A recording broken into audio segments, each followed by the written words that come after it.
Right. Okay, today we're going to talk more about the rocky planets, and we're going to talk about their atmospheres most of all.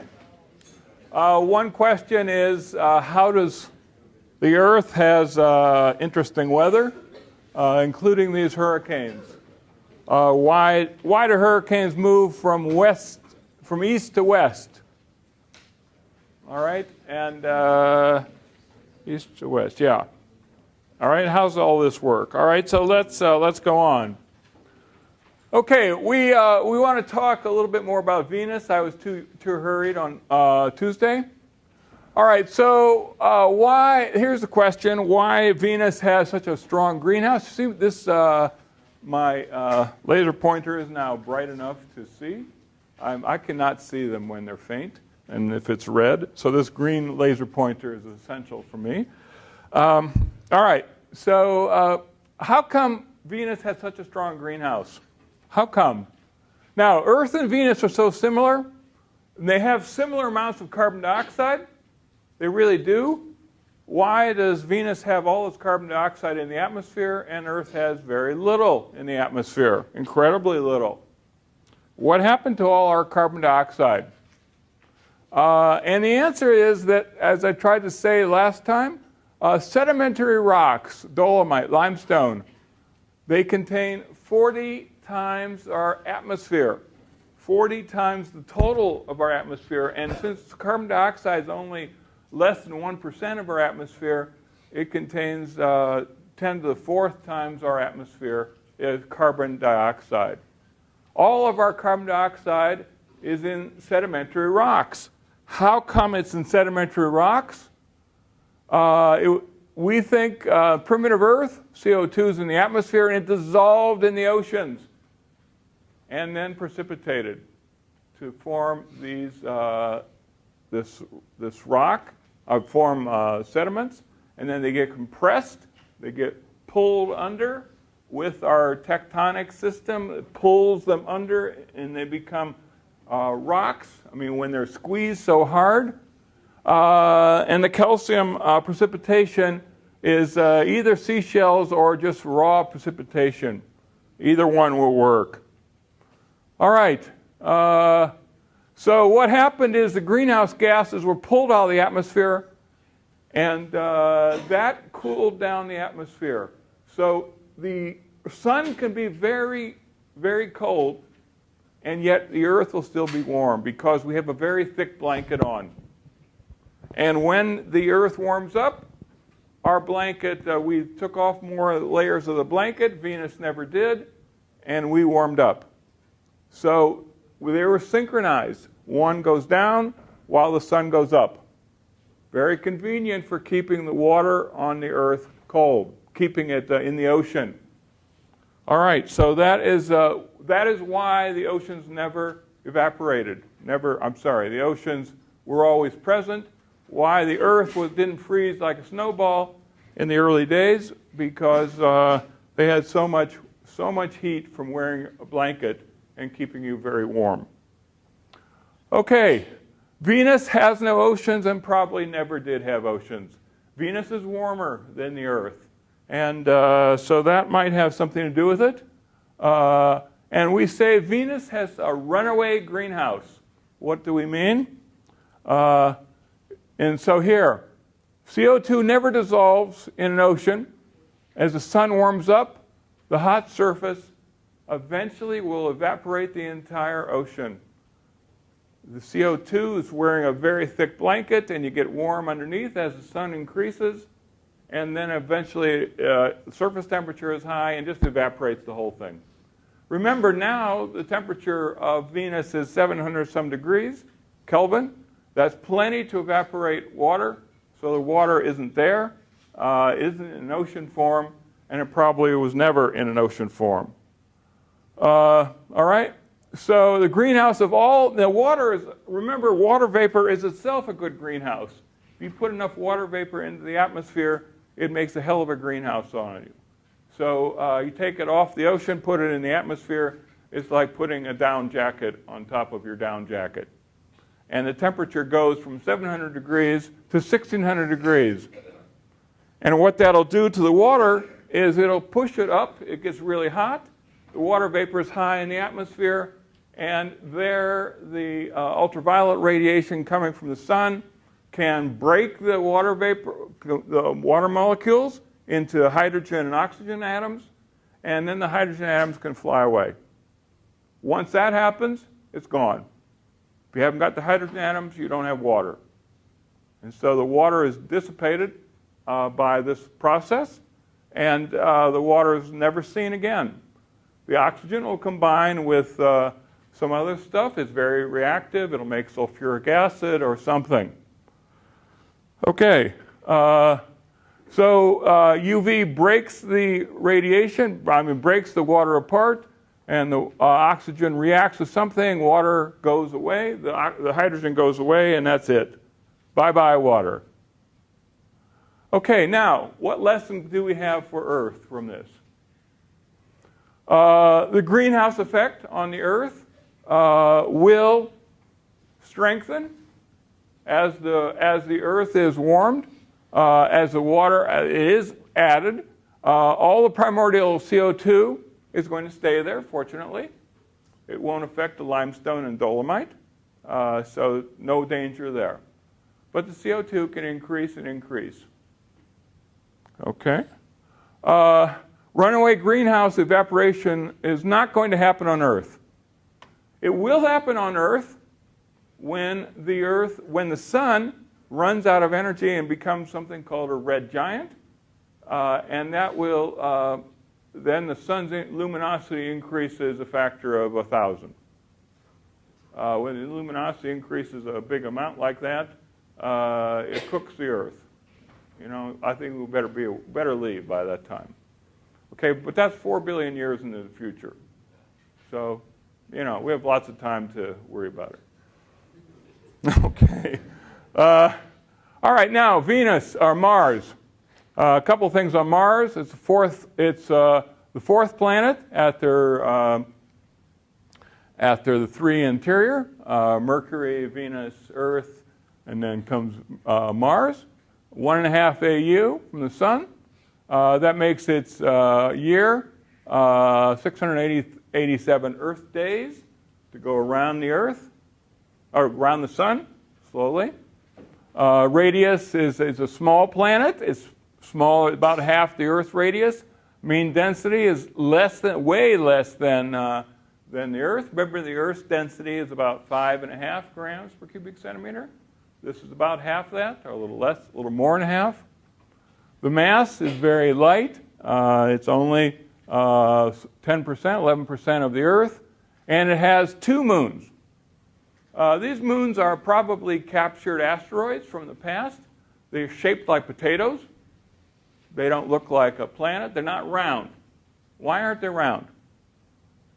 Why are most of the things round and these things shaped like potatoes? Anybody? I'm sorry? Who said that? Large? The gravity of Mars or the gravity of Phobos and Deimos? Huh? All right, anybody else?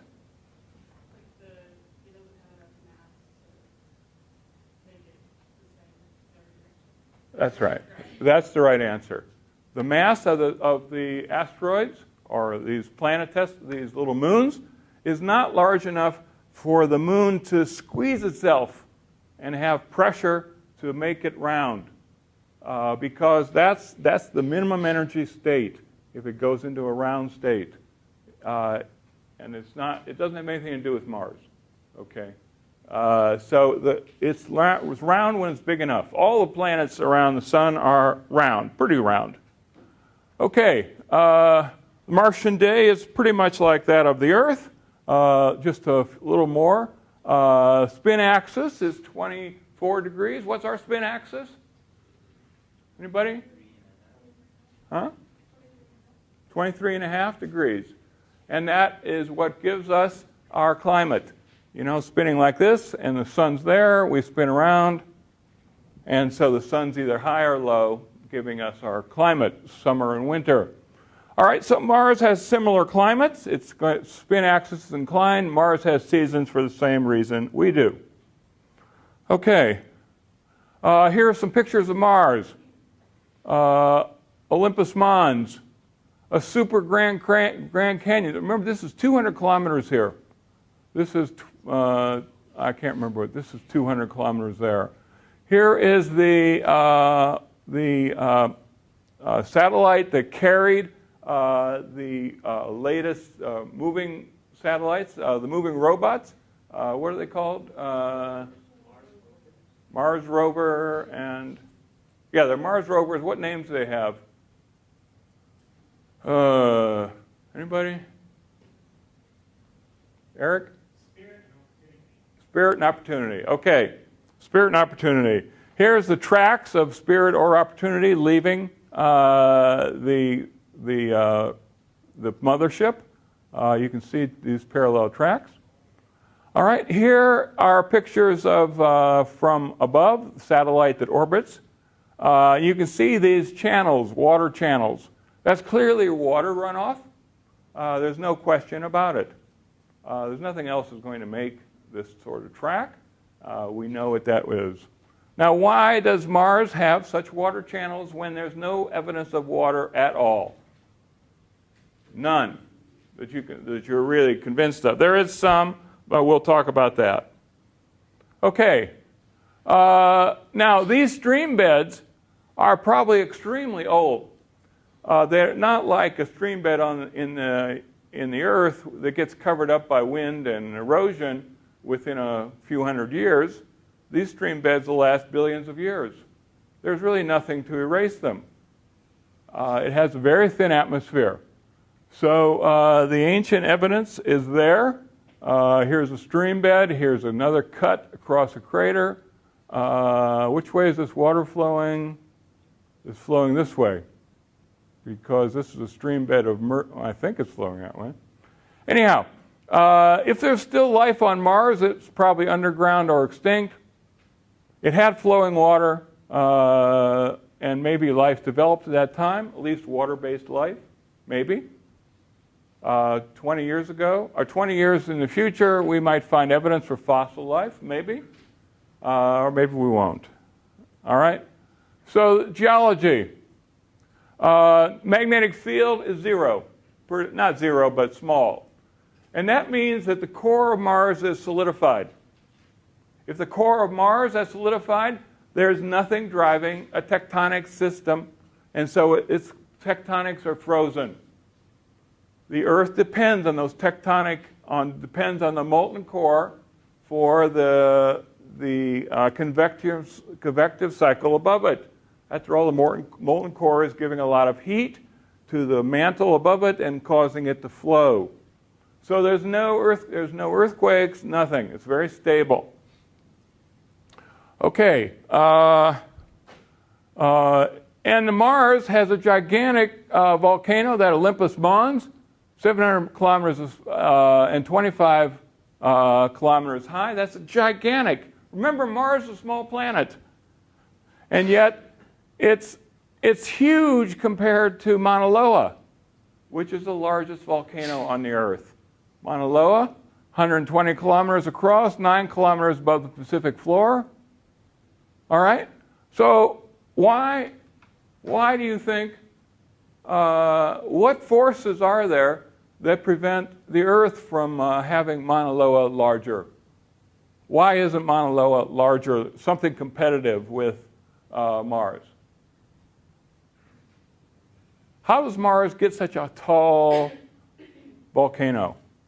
Yeah. Our tectonic plates are moving, so it's moving over the hot spot, whereas in Mars it's just staying in one place or keep building. That's fair enough, and that would make Mauna Loa much bigger. But there's something else that sort of squashes it down.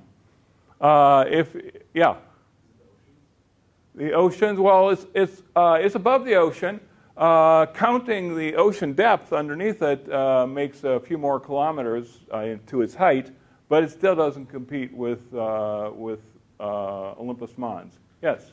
Is it because the mass of the Earth is bigger, so it has a stronger gravitational pull,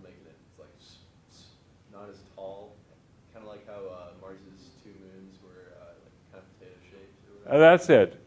That's it. The gravitational pull of the Earth is strong enough that it's pretty hard to have the lava climb up higher than it is. If it goes up higher, gravity is constantly trying to rip the thing down, and this is a balance between the pushing up of the Earth and the pulling down of the gravity around it. And so they keep it in equilibrium. There's not the same equilibrium in Mars. It's there, but it's pretty weak, so that allows the volcanoes to get very large. All right. The Mariner Valley that's the long canyon on Mars.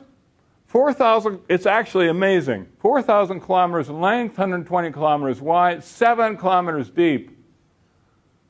You know how deep that is? How deep is the Grand Canyon? It's about, anybody? How deep is the Grand Canyon in kilometers?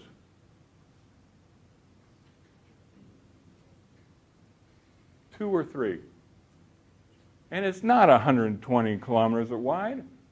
It's a small fraction of that.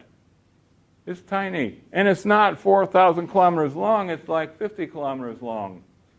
So the Grand Canyon would fit into the corner of Mariner Valley. What the hell is this small planet doing with such a huge canyon? Why is it there? All right. These features related to cooling of Mars. It probably didn't have tectonics. And as the planet shrinks, as the planet cools off, it tends to shrink. Everything shrinks when it's cooler. It shrinks, and it cracked and gave the Mariner Valley at the time it cooled down. So if the Earth would cool down, we would get some big cracks on it too. But it's warm, and so it doesn't form them.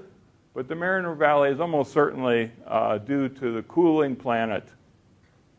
Okay. Mission to Mars, if you want to see about it, you can see this Mars rover, JPL, NASA, Gov. Take a look at that and see the adventures of the two rovers. Here's a picture taken from one of the rovers. And it's featuring these things called hematite blueberries. I have not seen those, but they're large amount of iron in a ball-shaped feature. I don't know what they're doing. But this is Mars, and this is Utah. You can get them mixed up. You can't tell one from the other. Utah's very dry, and Mars is very dry.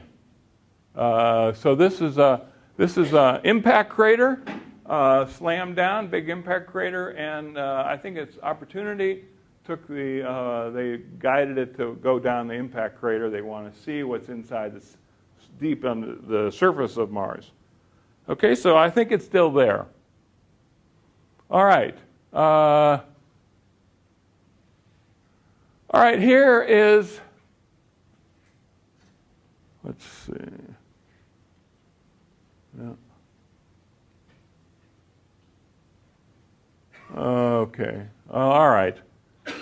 These are views from, let's see if I can make this thing work.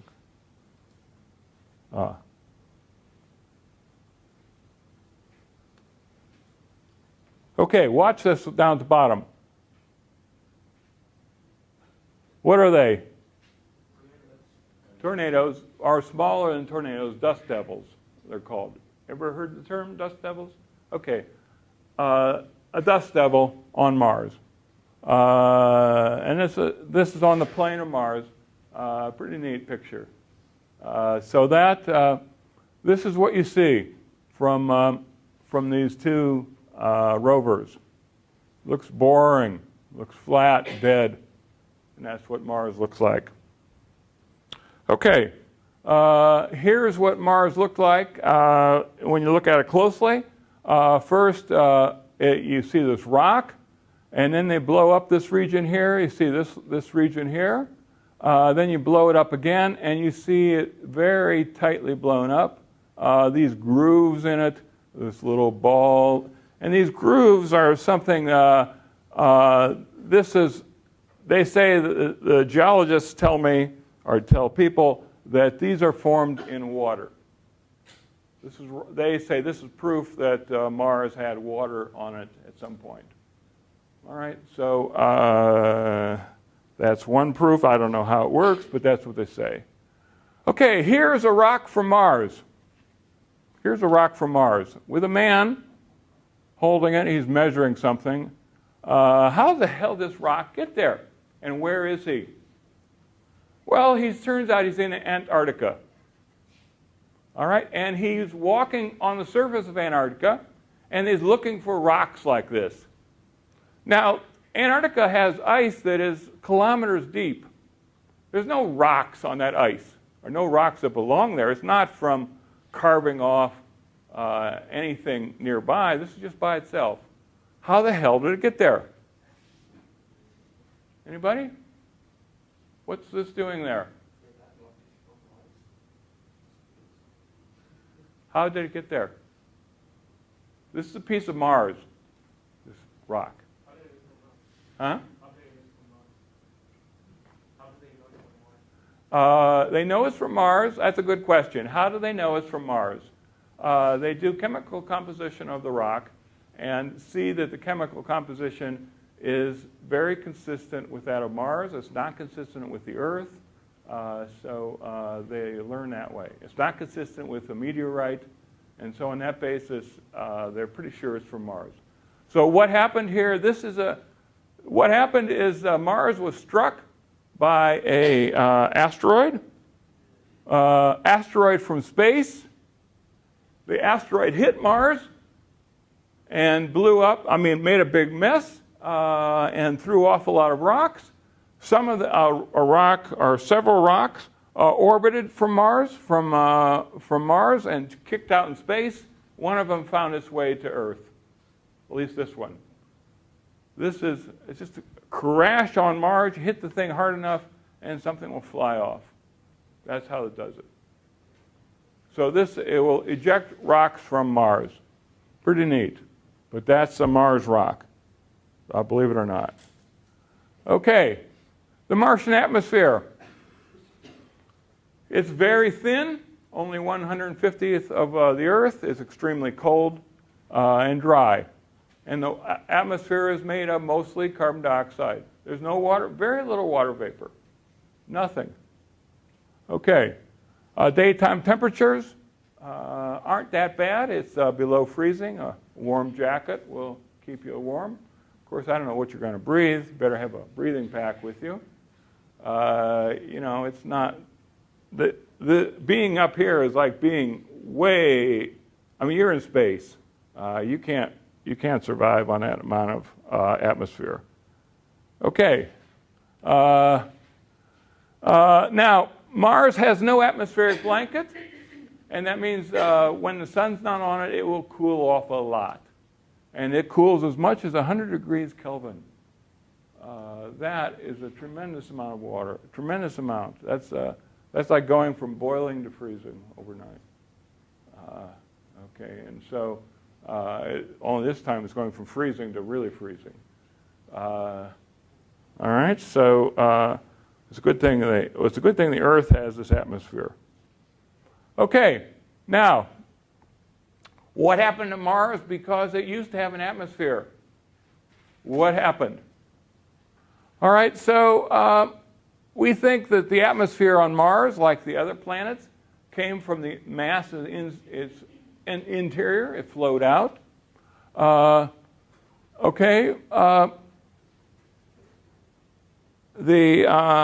carbon dioxide probably was locked into rocks early on and locking away the CO2 forever.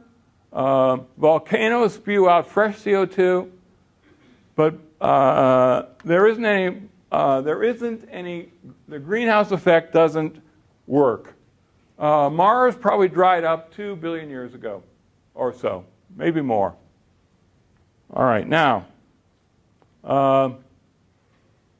And now the atmosphere is so thin that UV radiation comes down from the sun, and it has energy to split the water molecules, and it splits them, and the hydrogen flies away. And then the water is gone. And so it's very important for us to have the ozone layer up above us, which blocks the ultraviolet from moving to the surface of the Earth, because it is very dangerous. Okay.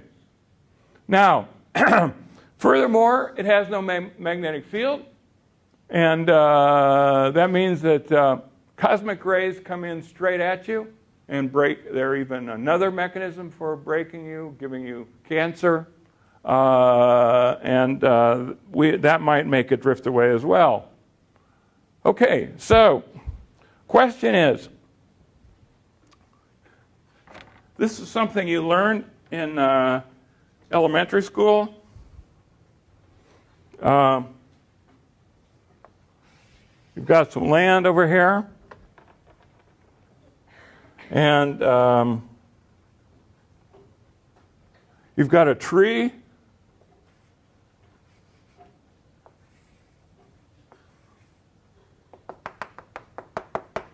Okay, how does the carbon cycle work?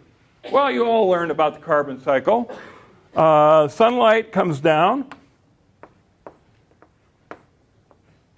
It makes the CO2 plus CO2 in the atmosphere incorporates into the tree, goes to the tree. Then the tree dies. The tree is dead. Here it is. It's on its side. It decays, and the CO2 goes back out of the atmosphere. Okay? And the cycle time is the lifetime of a tree. 50 years, 100 years. And that time, the carbon cycles through the atmosphere. That's the carbon cycle you learned about. Here's another carbon cycle.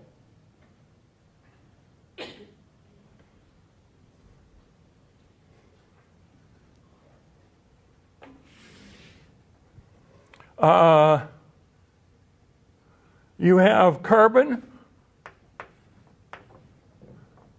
It comes in, and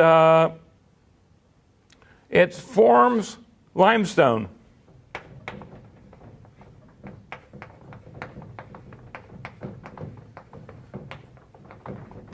So it's locked away, okay? It's locked in these rocks. Then the limestone, as part of continental drift, it's on a plate that moves, and here's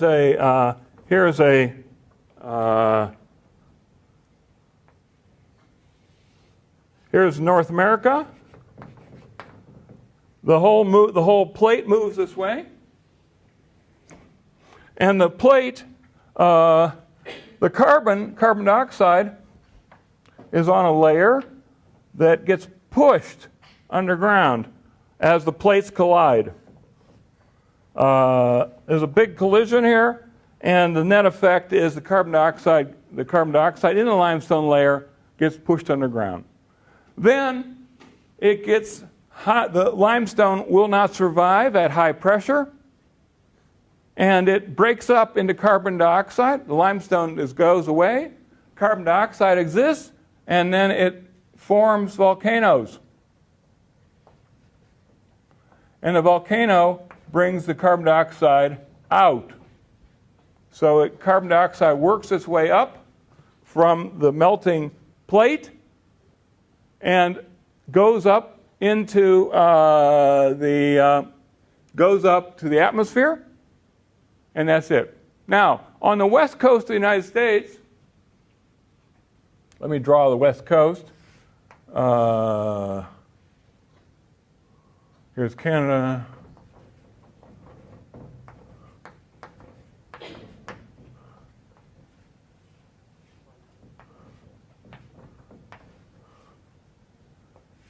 Okay. There's a series of volcanoes here. Now, where are the volcanoes? Well, you know the plates are colliding. This plate is colliding with the ocean plate. The volcanoes are not on the coast. There's a volcano inland, inland, inland, inland, inland, inland, inland. Mount Shasta is inland, inland. And there's some more down here. All the volcanoes are inland. They're not on the coast. We think, you say the earthquake is going to occur on the coast.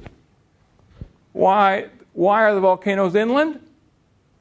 Well, they're inland because it isn't the point where the earthquake happens, say it happens here. The plate has to get pushed down. When it gets pushed down, it reaches at this point, say 50 miles from the ocean, or 100 miles, I don't remember what it is, it reaches a depth such that it'll melt. And then you have the carbon dioxide released. Here it goes in, and here it comes out. And this cycle is 50 million years.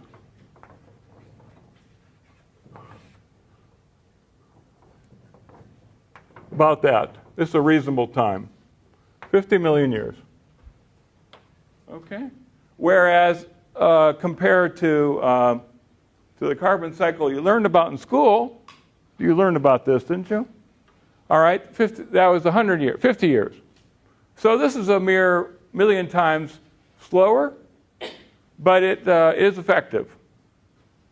All right, so this carbon cycle is very important for keeping the Earth in balance.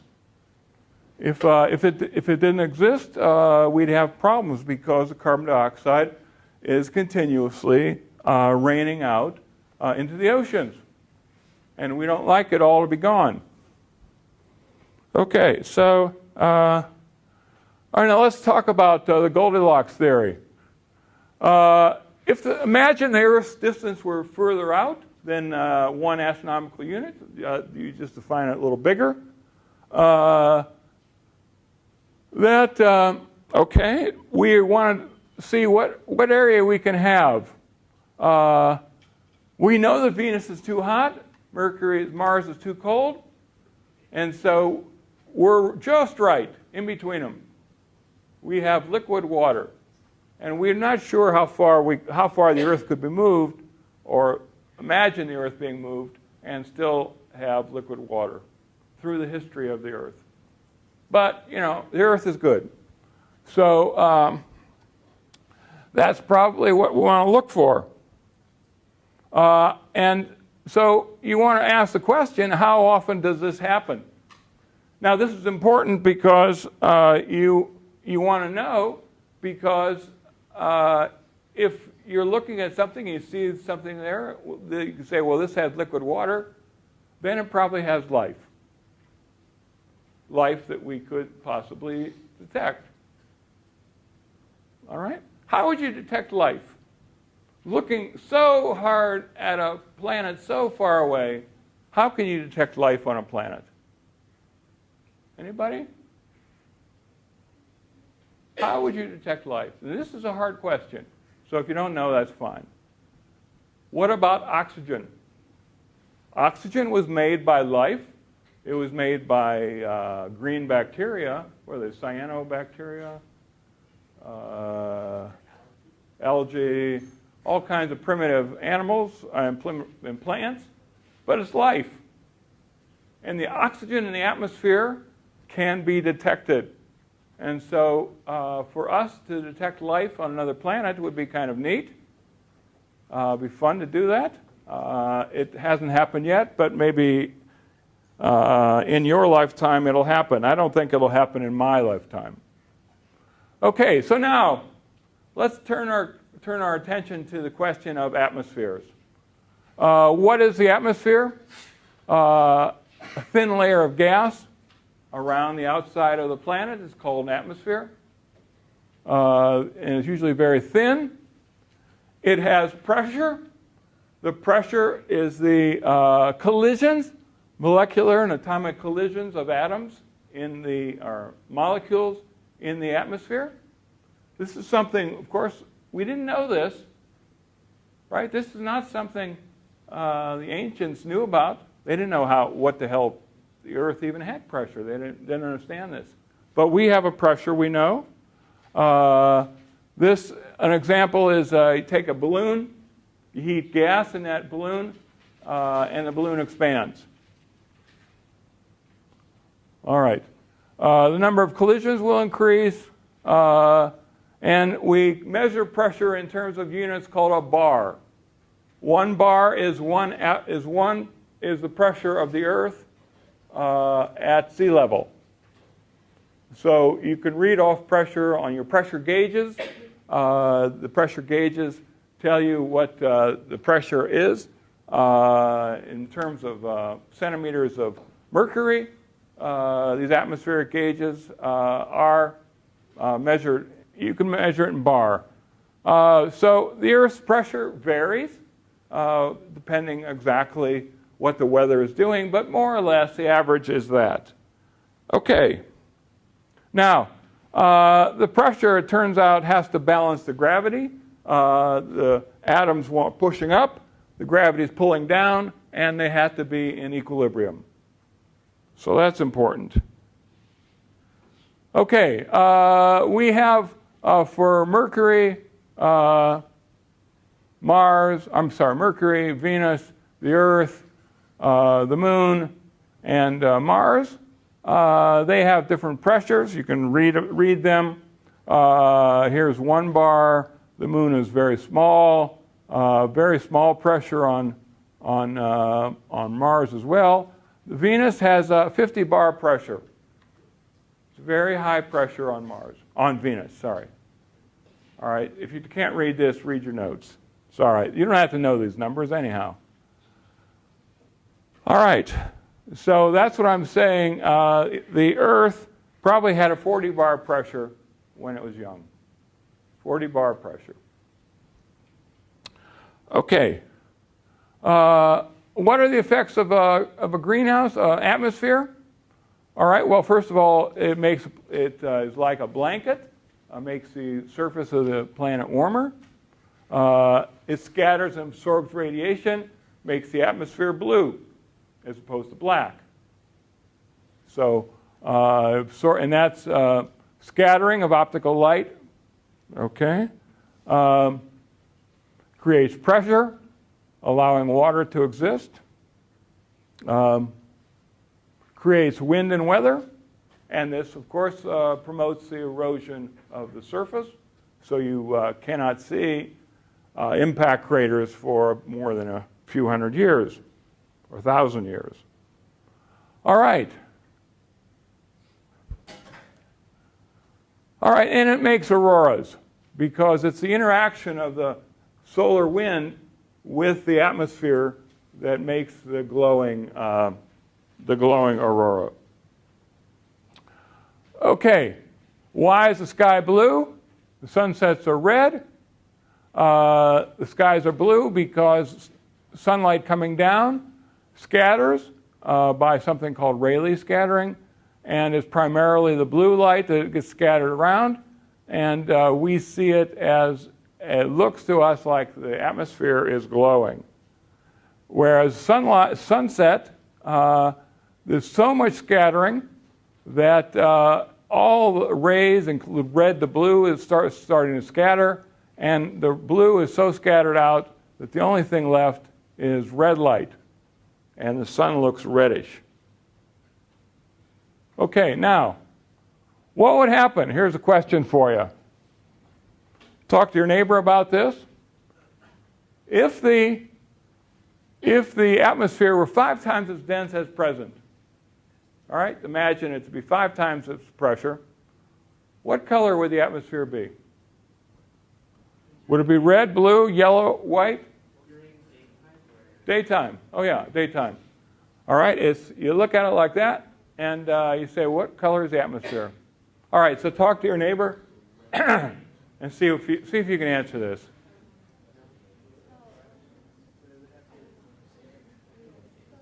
Is it going to be blue?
All right.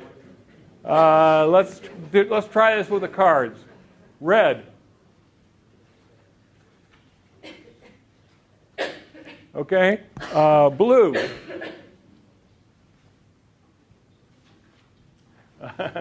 Yellow. Nobody for yellow? White? All right. White is it. Why?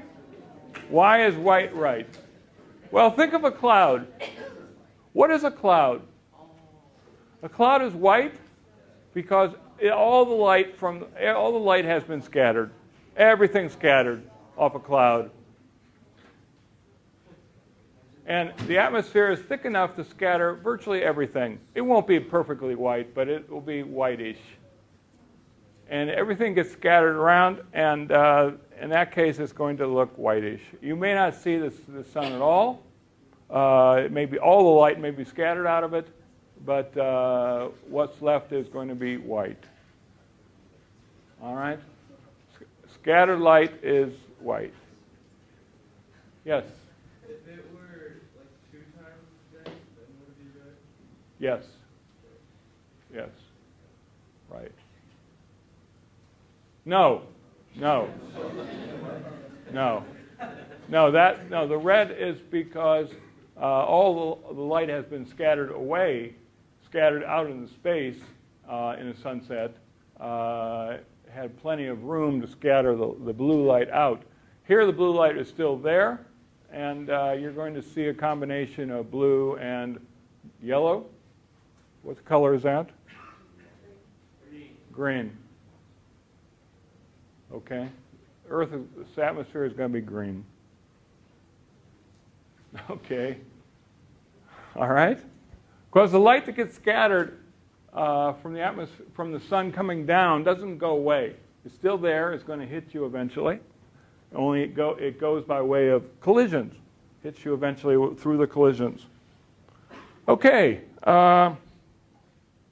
Now, let me show you a little bit how the greenhouse effect works.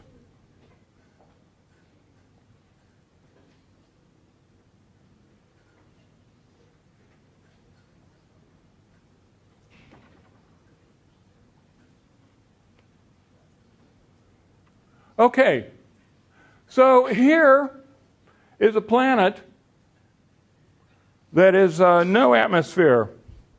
So what is it doing?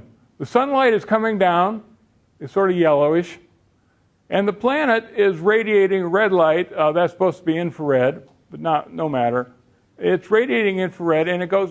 These are stars in the background, and they get away.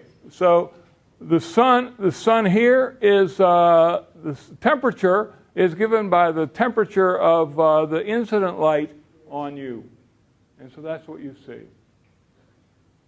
All right, now let's put an atmosphere on this planet.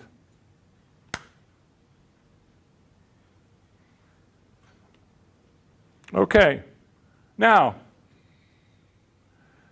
in this case, the atmosphere makes the planet makes it blue. All right, and now the light comes down, And it gets to the surface of the Earth, heats the Earth, but then the Earth's light comes back and scatters. There it goes. That one scattered back. So that would mean that the temperature of the Earth is going to be given by the incident radiation plus the heat, the radiation of the radiation coming back. So you have two sources of heat for the Earth. And this is how an atmosphere works. This is why blankets work. You're wrapped up in a blanket, it absorbs the radiation you give, and it sends it back to you, and you're warmer. Just the same as a blanket. So that is a blanket for the Earth. Any questions on that? Very intuitive explanation of how a greenhouse gas works. So you can understand that if the layer is more and more scattering, then you'll have more often a situation where it comes back. These have some probability of getting out to space, but a big probability they never get very far. But if the blanket is warmer, you'll be warmer. That's all it is. So if we block off the infrared radiation of the photons emitted by the Earth, we make it possible for a smaller fraction to escape and keep us warm. This is very important to us because it has raised our temperature 43 degrees from a temperature you would naively calculate from the sunlight. 43? Yeah, 43 degrees. All right, this greenhouse effect really works, and it's very important. Now, people don't, and the greenhouse effect that the people are talking about is not elimination or not of this greenhouse. Yes, we have a greenhouse and need it, but we don't need too thick a blanket. As we put more carbon dioxide in the atmosphere, the blanket gets thicker and thicker. And we can only stand certain thickness, and too thick a blanket we don't want. Okay.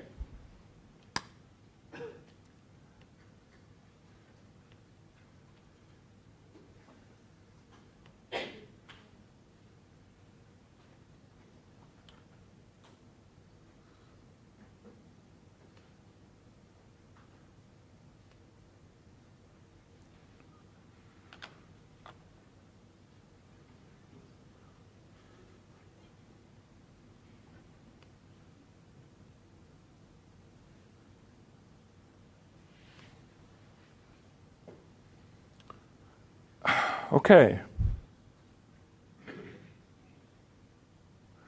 All right. Again, visible light passes through the planet's atmosphere. Some have absorbed. The planet irradiates the light as infrared light because it's not as hot as the sun. It's colder. So the black body radiation means it'll emit in the infrared. Okay. But the infrared light is partially trapped by the atmosphere. Its return to space is slowed down. Okay, so the overall temperature is higher than if there's no atmosphere at all. That's the important lesson to learn. Now, what determines the planet's surface temperature? Greenhouse effect will not change the incoming sunlight. We can't change that. So it can't change the total energy return to space. Coming in, what comes in has to go out. That's the same equation. But it works like a blanket and keeps you warm inside. The energy, the heat is all in the lower atmosphere where we live. On the surface, it's warmer. But for the upper atmosphere, it's the same. All right. All right. And obviously, if there's no greenhouse effect, we've still got things that determine the temperature of the Earth. One thing we could do if we have a lot of greenhouse effect that heats the Earth up is move away. we could put rockets somehow on the Earth and fire them up and push the Earth away from wherever. That's kind of hard to do. So I don't think we're going to do that. Okay, you could change the planet's reflectivity.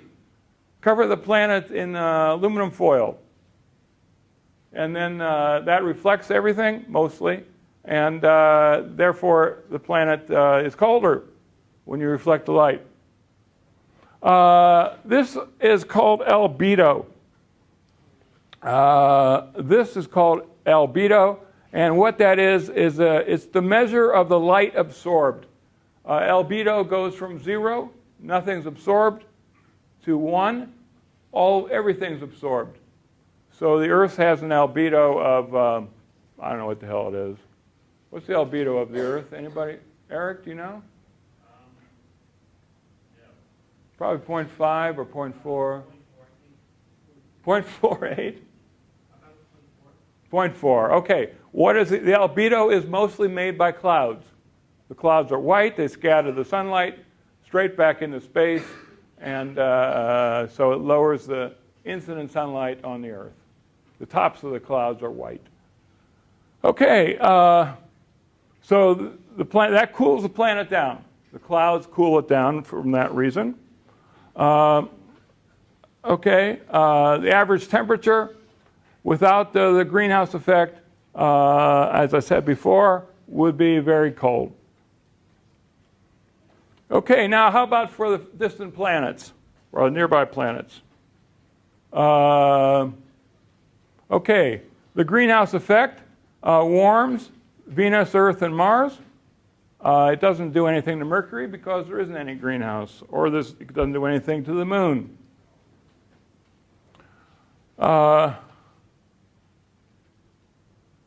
Venus is strong, Earth is moderate, Mars is weak.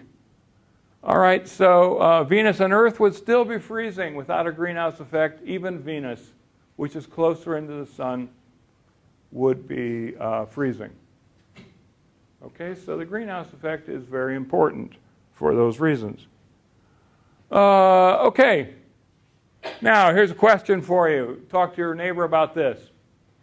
We said last time that the carbon dioxide in the dolomite and the limestone makes 40 atmospheres. What factor is this larger than our atmosphere? Their atmosphere. What than our atmosphere? How much do we have to increase the carbon dioxide layer in order to get this result? And so here are four answers. So talk to your neighbor, and let's see what you think.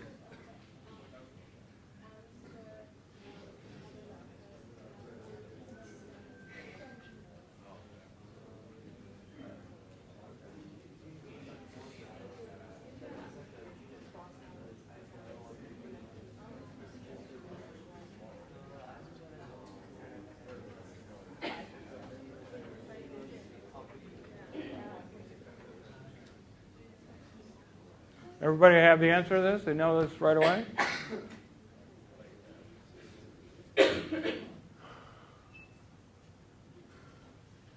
All right. How many people say it's red? Or 40? 40. That's the red card. All right. How many people say it's 1,000?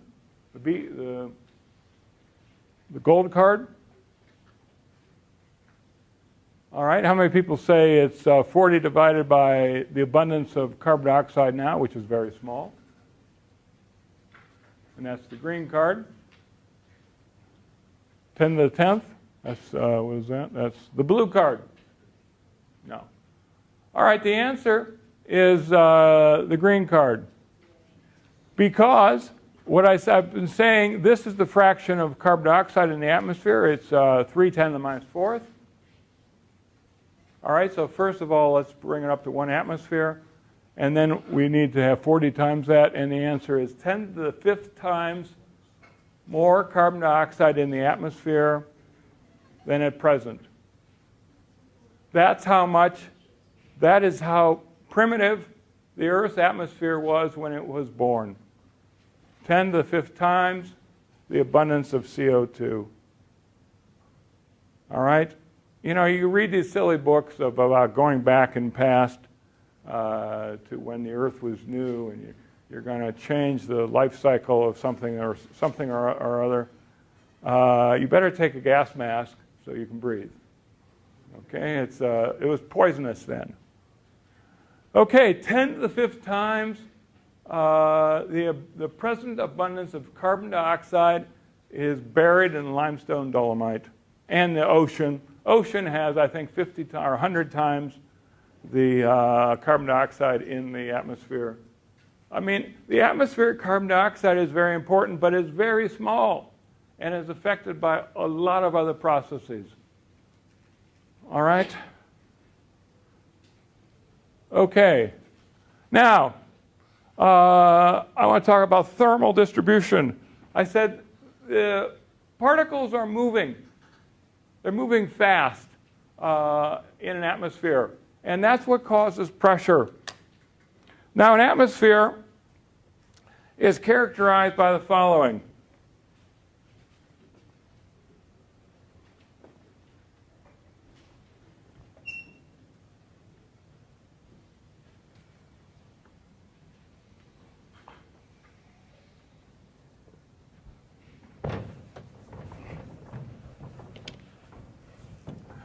And this is something physicists didn't know until the end of the 19th century. But it is the following. Kinetic energy equals kT. K is a constant. T is the temperature in degrees Kelvin. This is a result that they didn't know. All right. The kinetic energy of a gas molecule is 1/2 mv squared equals kT. So that means that V is equal to 2 kT over m. Take the square root because this is V squared. All right? That is the speed. That's the average speed of a molecule or anything in the atmosphere. Now, what that means is that hydrogen, which has a low mass, is moving very fast compared to oxygen, which has a high mass, even if they're at the same temperature. So that's important to realize. Hydrogen and helium are moving fast, and the krypton and argon and carbon dioxide are moving slowly. If they're in the same temperature, that's just the way it works. Now, suppose a planet, here's a planet, and it has an atmosphere, and up here at the top of the atmosphere, you have to worry about how fast the molecules are moving, because the molecule might be moving at escape speed. If it's moving at escape speed and it gets out, it doesn't hit anything else on the way out, it'll just fly away. It'll escape. Now, here is the peak distribution. The RMS is this value. And it turns out that the real distribution, you have to take this as a three-dimensional distribution, and it's all kinds of, it's too complicated to explain. But the distribution of speed is going to look like this. It's going to have a long tail. And if the tail exceeds the escape speed drawn here, for example, molecules or atoms that have a high enough velocity will escape. They're gone. All right, this is distribution of sodium on the moon, kilometers per second. So sodium is moving at a 0.5 kilometer per second. It has an escape speed right there, and some small fraction of the sodium atoms will go away. But now the issue is, you say, okay, we lose those, so what? If you draw a similar curve for hydrogen, Same idea. You lose the peak of it, you lose the end of it. So what? Doesn't matter. But what you have to realize is this distribution is an equilibrium distribution, and if part of it's cut off, the molecules collide with each other and bounce around, and very soon they show the same distribution that they had before. So the collisions among the atoms redistributes them and makes it fill up this distribution again, and then they go. All right, so that means that you can calculate what the escape speed will be for anything. Now, hydrogen and helium are trapped on massive planets like Jupiter and Saturn, but they're not trapped on Earth-like planets. You put in the equation. If you put in this equation, and the mass is a certain thing, and for that thermal speed, it it may or may not be enough to escape from the surface of the planet. And so, in our atmosphere, hydrogen, all by itself, not hydrogen in combination with oxygen to form water, hydrogen will escape. Helium will escape. So they're not native. The hydrogen and helium escape all the time. All right? So that means they're not in our atmosphere. And we know that they're not in our atmosphere for that reason. Okay. So how do we gain and lose elements in the atmosphere? All right. The Jovian planets means anything that's a gas giant. Jupiter, Saturn, Uranus, Neptune, Jovian planets. The Jovian planets, the terrestrial planets, those like the Earth, were too small to hold on to the hydrogen and helium they were born with. So they just go away. All right? Hydrogen and helium escape, and the atmosphere probably formed not when the planet was real hot and molten, but probably formed at an outgassing point a little later in its lifetime.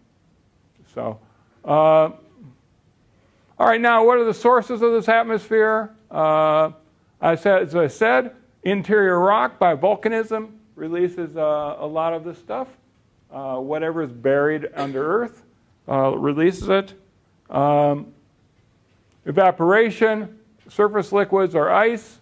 We know how they will turn to liquids and gases when they're heated.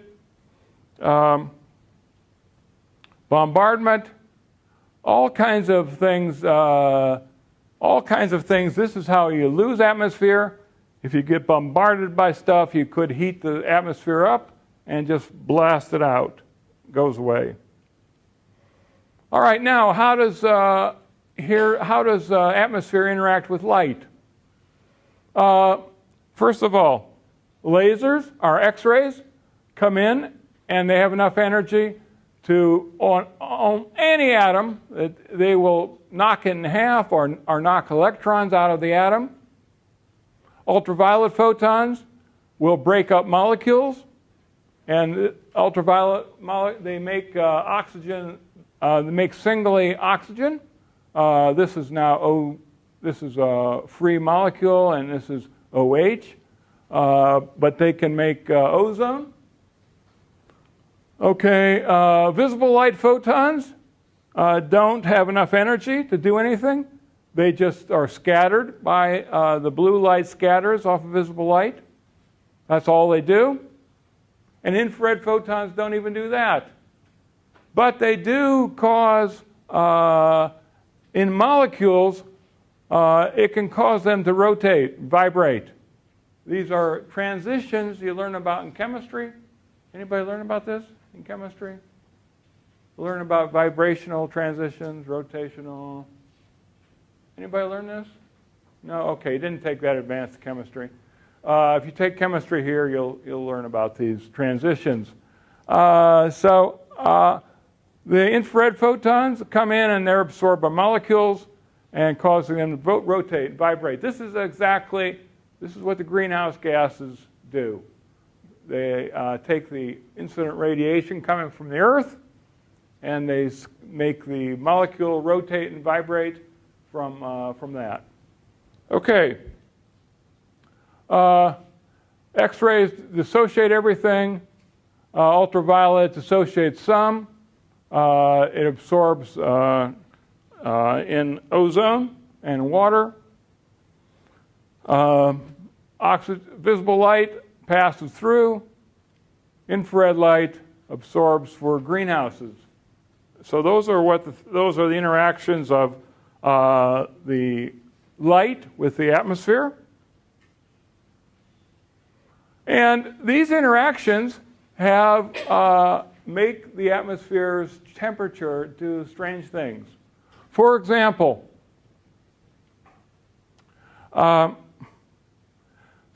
this is shown. It's shown here the height above the Earth in kilometers. Okay, and this is kilometers above the Earth, and this shows what happens. Now, here's the temperature. Temperature on the surface of the Earth is 17 degrees, average. As you climb up to 10 kilometers, the temperature goes down steadily. But then, if you go higher, the temperature doesn't go down steadily. It climbs. And this is because the atmosphere in this region is heated by ultraviolet radiation. Ultraviolet radiation heats the gas, and it has to be warmer, and that causes this to do that. Then it goes back here, and it goes through another loop. This loop is when the X-rays heat the gas and ionize it. So, of course, you're not going to feel warm up there. You're going to be freezing. You go outside the spaceship, you're dead anyhow. So you're not, the vacuum is a pretty good vacuum up there. But it does have a temperature. So these temperatures are characteristic, and they're caused because the heating of the atmosphere by the sun. The sun is not quite a black body that comes all the way down to the Earth, because first the X-rays are picked off, then the ultraviolet is picked off. They're picked off by the atmosphere interacting with the incident sunlight. All right, so that's an issue.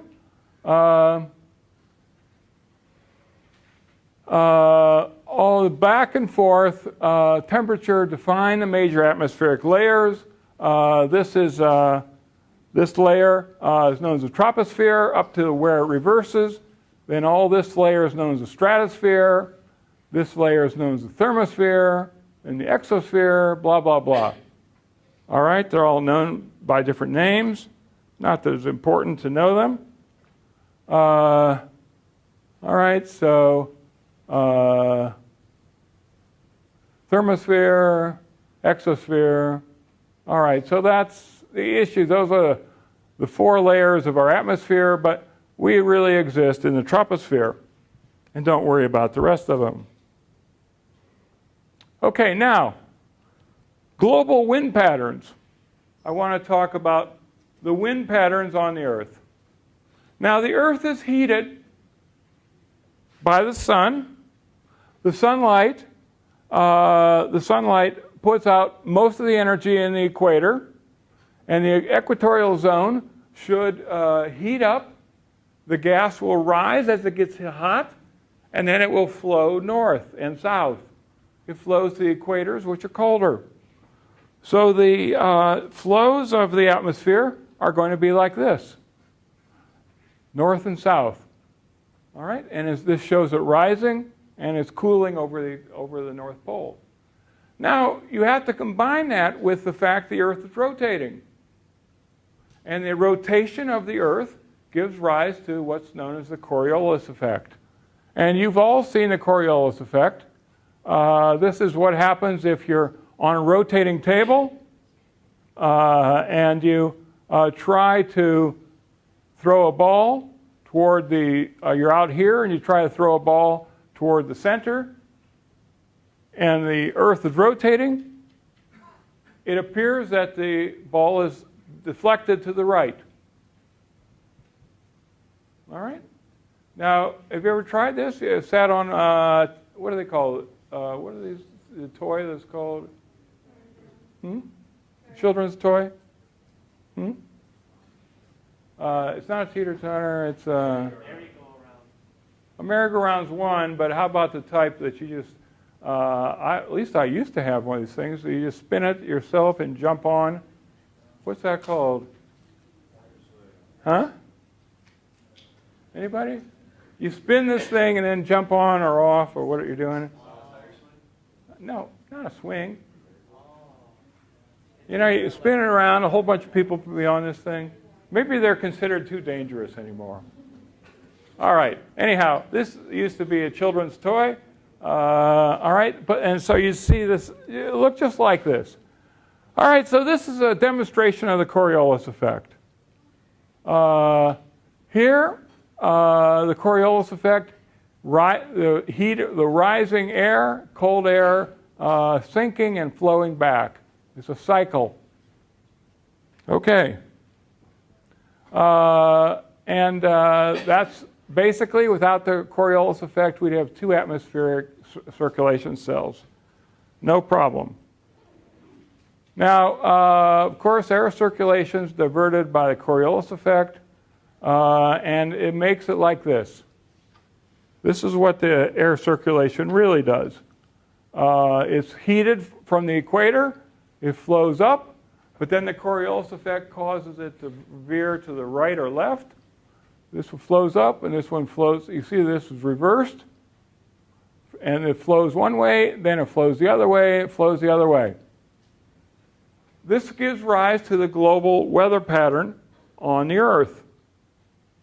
Okay, Coriolis effect moves the wind either east to west or west to east. You would think, since we are moving to the east,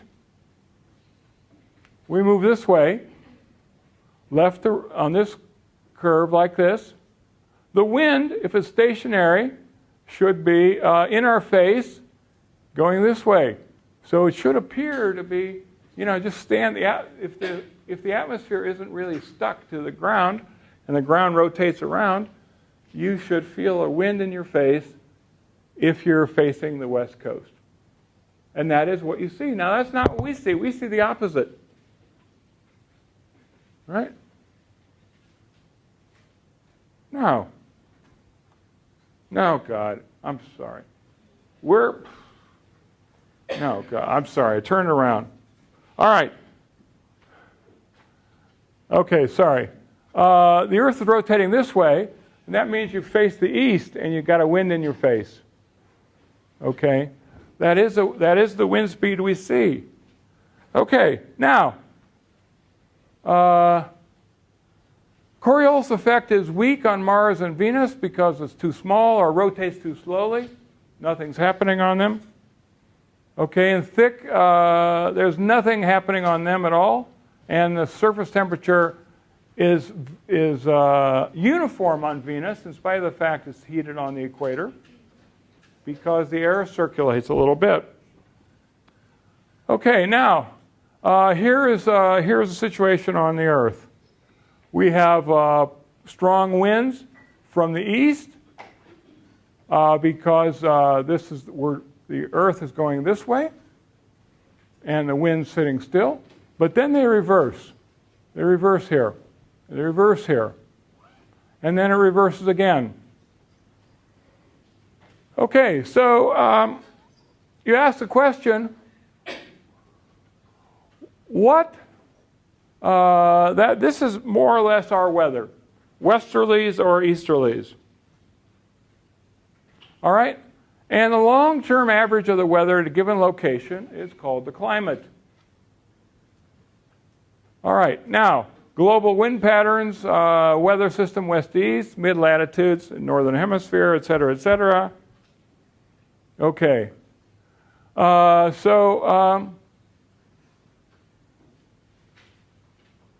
right, now, One final question for you. If the Earth were spinning at twice its speed, what effect would you have? All right, A, everybody gets flung off. B, Coriolis effect would increase and hurricanes would spin backward. Or C, we have more than 3 zones per hemisphere. All right? All right, I'll just tell you, it's C. What does it look like? Looks like this. Count the zones. 1, 2, 3, 4, 5, 6, 7, 8, 9, 10, 11, 12, something like that. 12 zones per hemisphere on Saturn.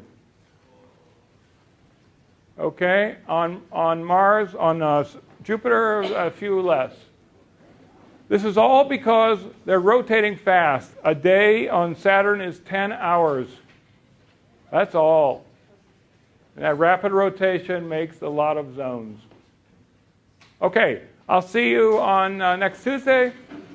And hey, you should all start the lab exercise. It's easy. The weather's good, so get it with it.